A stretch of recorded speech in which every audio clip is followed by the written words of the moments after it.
Guys, today I'm going to be tackling my license plate light for my 2010 Dodge Ram.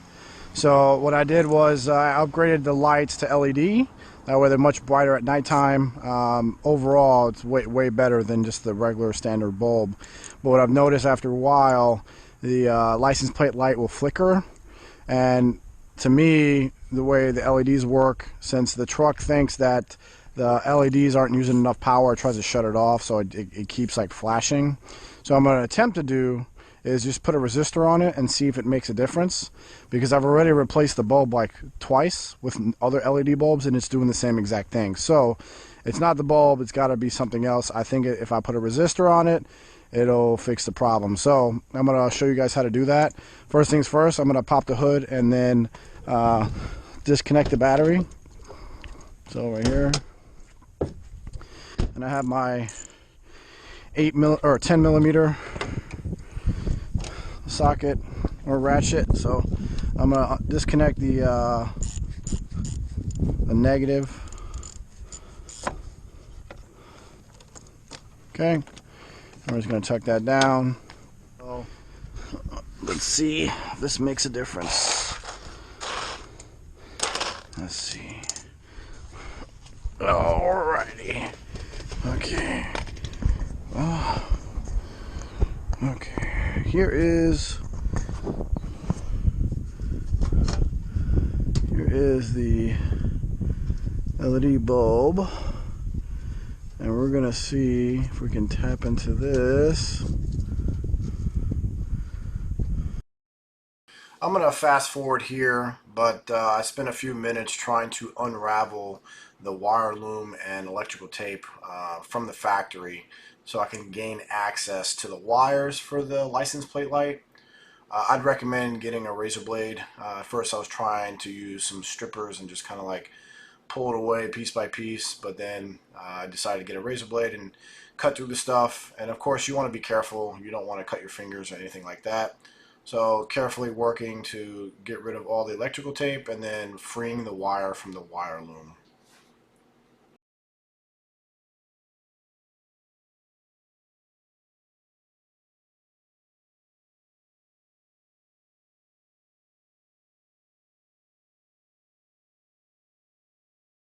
Okay, so here's my resistor here. I'm going to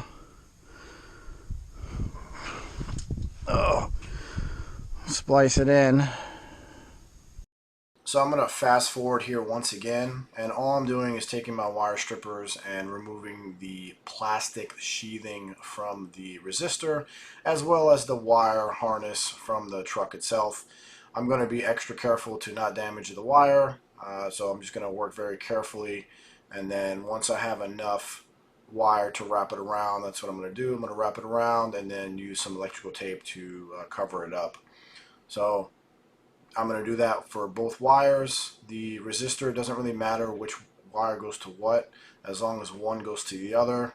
So as long as both wires don't go to the same wire, if that makes sense. So one goes to one wire and the other wire goes to the other wire. But yeah, so that's what I'm doing here. And then after that, we'll go ahead and mount it.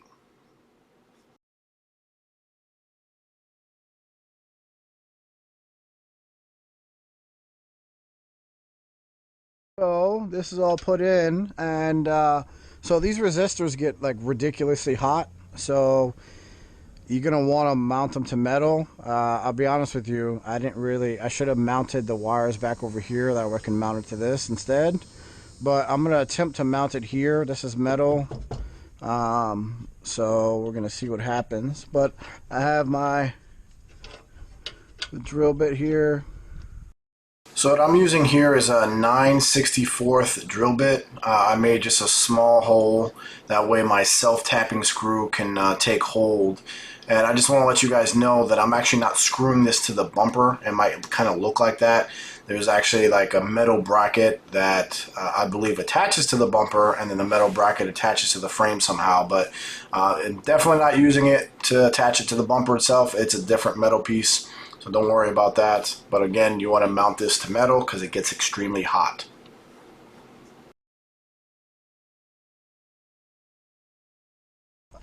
So this is mounted to the metal, and as you can see, I didn't screw it all the way down because it's gonna mess up all the fins. But this is actually pretty tight, so it's not going anywhere. So I'm actually satisfied with this. I'm not really worried that it's gonna go flying all over the place. But I guess I can make it slightly tighter, but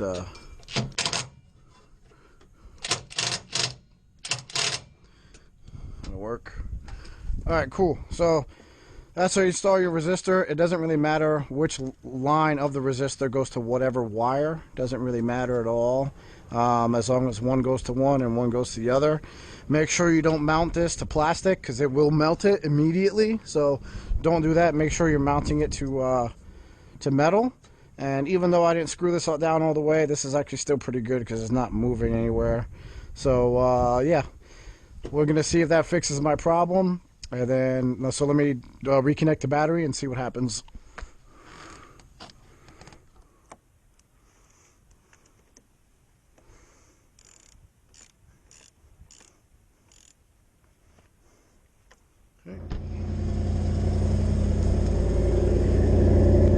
Okay, so as you can see, this light is no longer flashing. So before, this is the license plate light that was giving me issues.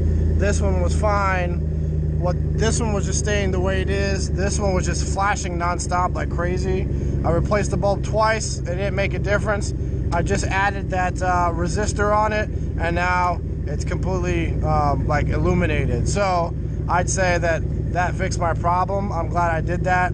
Those resistors only cost about, I want to say it was a 4-pack for like $8 on Amazon. Pretty cheap.